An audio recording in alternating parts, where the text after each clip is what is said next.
How to fix YouTube not working with Bluetooth headphones problem. नमस्कार दोस्तों, स्वागत है आप सभी का तिकिराज यूट्यूब चैनल पर। तो दोस्तों, अगर आपको भी इस तरह का कोई भी प्रॉब्लम, कोई भी इश्यू आ रहा है, ठीक है, आप यूट्यूब पर जो है ब्लूटूथ हेडफोन के साथ आप यूज़ करना चाहते हैं, आपके जो ब्लूटूथ है उसके उसमें जो है आप अ, वीडियो देखते देखते हेडफोन कनेक्ट करना चाहते हैं ब्लूटूथ का, लेकिन ऐसा नहीं हो रहा है। ठीक है, जैसे आप कनेक्ट करें या फिर ब्लूटूथ हेडफोन को जो है आप यूज़ करने की कोशिश करें यूट्यूब चलाते समय, तो आपको यहाँ पर प्रॉब्लम आ जाते हैं। तो यदि दोस्तों आपको भी इस तरह का कोई भी प्रॉब्लम, कोई भी इशू आ रहा है, तो आप इस वीडियो को देखें, मैं आपको कुछ सॉल्यूशंस बता देता हूँ, उसको फॉलो कर लीजिएगा, आपका प्रॉब्लम ज़रूर फिक्स हो जाएगा। ठीक है, तो वीडियो शुरू करने से पहले चैनल को सब्सक्राइब नहीं किया है तो सब्सक्राइब करके बेल आइकन को क्लिक करें। यदि आप ऑनलाइन पैसा कमाना चाहते हैं तो वीडियो डिस्क्रिप्शन पर आपको लिंक मिल जाएगा। तो चलिए दोस्तों, आज के इस वीडियो को शुरू करते हैं। तो दोस्तों, यहाँ पर सबसे पहले तो आपका जो यूट्यूब है, ठीक है, उसमें ब्लूटूथ हेडफोन जो है वो कनेक्ट ना हो पाने का जो प्रॉब्लम है दोस्तों, वो हो सकता है आपका ऐप जो है अपडेटेड वर्जन का ना हो। तो दोस्तों, आप एक बार ऐप को अपडेट करके देखिए। ऐप अपडेट करने के बाद दोस्तों हम ब्लूटूथ को भी फिक्स करेंगे, ठीक है, क्योंकि दोस्तों ब्लूटूथ में प्रॉब्लम हो सकती है कनेक्टिविटी पर। तो आप जाके एक बार सबसे पहले तो यूट्यूब को अपडेट करें।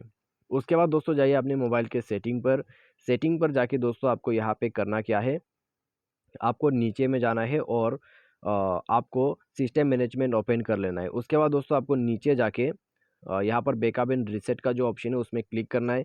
उसके बाद रीसेट नेटवर्क सेटिंग पर जाके अपना सिम सेलेक्ट करना है, या फिर डायरेक्टली आप रीसेट सेटिंग भी कर सकते हैं। तो यहाँ पर अपना मोबाइल पासवर्ड भर दे और उसके बाद दोबारा से रीसेट सेटिंग कर लीजिएगा। ये करने के बाद दोस्तों आप मोबाइल को एक बार रिस्टार्ट करें और चेक कर लीजिए आपका प्रॉब्लम सॉल्व हो चुका होगा। ठीक है, यदि इससे आपका काम बन जाता है, प्रॉब्लम सॉल्व हो जाता है तो ठीक है। यदि अभी भी आपको सेम प्रॉब्लम आ रहा है तो दोस्तों सेटिंग पर जाइए, दोबारा से स्क्रॉल डाउन करके यहाँ पे आपको एप्लीकेशन एंड परमिशन पर जाके ऐप मैनेजर को ओपन करना है। ऐप मैनेजर, मैनेज ऐप या फिर इंस्टॉल ऐप, ठीक है, तो यहाँ पर कोई भी ऑप्शन आपको मिल जाएगा। उसके बाद दोस्तों आपको यहाँ पे जो है ब्लूटूथ सर्च करना है, तो थ्री डॉट्स पर क्लिक करके शो सिस्टम कर दे। उसके बाद आपको नीचे में ब्लूटूथ मिल जाएगा।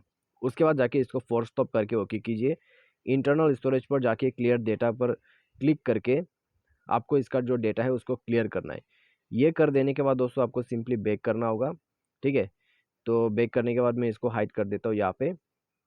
तो आप दोस्तों अभी जो है एक बार दोबारा से कनेक्ट करने की कोशिश कीजिए, तो प्रॉब्लम सॉल्व हो जाएगा। ठीक है, बाय एनी चांस इस तरह का इशू आते रहते हैं तो दोस्तों आप अपने डिवाइस के जो सॉफ्टवेयर है सिस्टम अपडेट पर जाके सॉफ्टवेयर को अपडेट करें, तो इन सब से आपका जो इशू है वो डेफिनेटली फिक्स हो जाएगा। ठीक है, तो यहाँ पर दोस्तों मैंने आपको एक कंप्लीट जो तरीका है इसको फिक्स करने का वो बता दिया है। अगर आप उसको फॉलो करते तो आपका आसानी से जो है यहाँ पर प्रॉब्लम सॉल्व हो जाएगा। तो आज के इस वीडियो पर दोस्तों बस इतनी। इसके रिलेटेड में आपको कोई भी प्रॉब्लम, कोई भी इशू आते हैं तो आप हमें कमेंट सेक्शन पर कमेंट करके बता सकते हैं। Thanks for watching.